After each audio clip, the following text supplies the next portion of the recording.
Hello everyone. सो आज का हमारा टॉपिक है redistribution of charges. Redistribution of charges में क्या होता है, जैसे कि हमारे पास एक कंडक्टर है इस तरीके से और इसके सरफेस पे पॉजिटिव चार्ज Q1 जो है वो फैला हुआ है। ठीक है, तो ये हमारे पास एक कंडक्टर है जिसकी कैपेसिटी C1 है और ये V1 पोटेंशियल पर है। इसी तरीके से हमारे पास एक दूसरा कंडक्टर है C2 जिसके सरफेस पर पॉजिटिव चार्ज फैला हुआ है। इसकी कैपेसिटी है C2 और इसकी पोटेंशियल है V1। अगर हम इन दोनों को एक वायर से जोड़ देते हैं, ठीक है, तो क्या होगा कि जो आपका कंडक्टर हायर पोटेंशियल पे था उसमें से चार्ज निकलकर लोअर पोटेंशियल वाले पे फ्लो करना शुरू हो जाएगा। जैसे कि एक बड़ी बाल्टी है आपके पास, इसके अंदर पानी भरा हुआ है, और एक छोटी बाल्टी है आपके पास, इसके अंदर कम पानी भरा हुआ है। अगर आप इन दोनों को कनेक्ट कर दोगे नीचे से तो पानी इसमें से फ्लो होकर इसमें जाना शुरू कर देगा इस तरीके से। ठीक है, इस तरीके से यहाँ पर पानी का फ्लो बनना शुरू हो जाएगा ऐसे। इतनी बात समझ में आ गई? तो भाई यहाँ पर हमें सबसे पहले रीडिस्ट्रीब्यूशन ऑफ चार्जेस निकालना है। तो इस वाले कंडक्टर पे कितना चार्ज स्टोर होगा? चार्ज ऑन कंडक्टर 1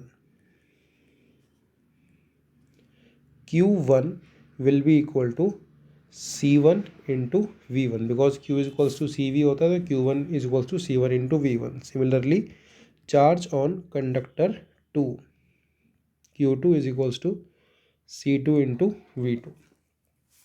अब आप जब इनको एक तार से जोड़ देंगे तो चार्ज तब तक फ्लो करता रहेगा जब तक दोनों सेम पोटेंशियल पर नहीं आ जाएंगे। So charge will flow till the potential becomes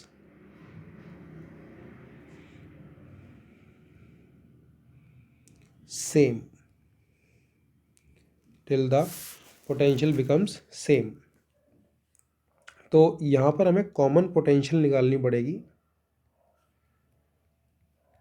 common potential is equals to total charge divide by total capacitance.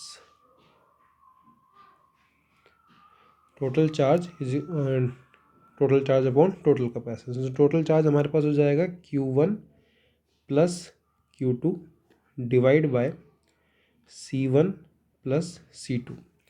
अब जैसे कि आप देख रहे हैं कि Q1 जो है वो C1 V1 के बराबर है, Q2 जो है वो C2 V2 के बराबर है। तो ये हो जाएगा C1 V1 plus C2 V2 divide by C1 plus C2। This is the value of your common potential.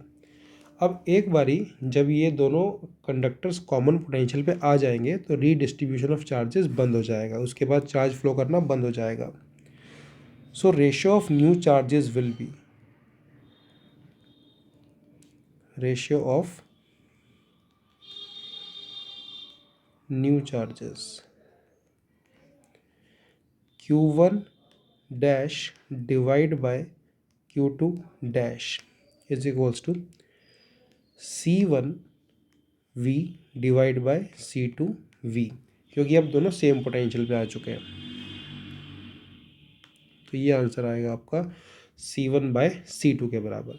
इससे ये बात समझ में आती है कि जो आपके चार्जेस का जो रीडिस्ट्रीब्यूशन होगा, जो न्यू डिस्ट्रीब्यूशन आएगा, उसमें कंडक्टर 1 को उसकी कैपेसिटेंस के हिसाब से चार्ज मिलेगा। यानी कि अब जो दोनों में चार्जेस की रेशियो होगी वो उनकी कैपेसिटेंसेस की रेशियो के बराबर होगी। ठीक है।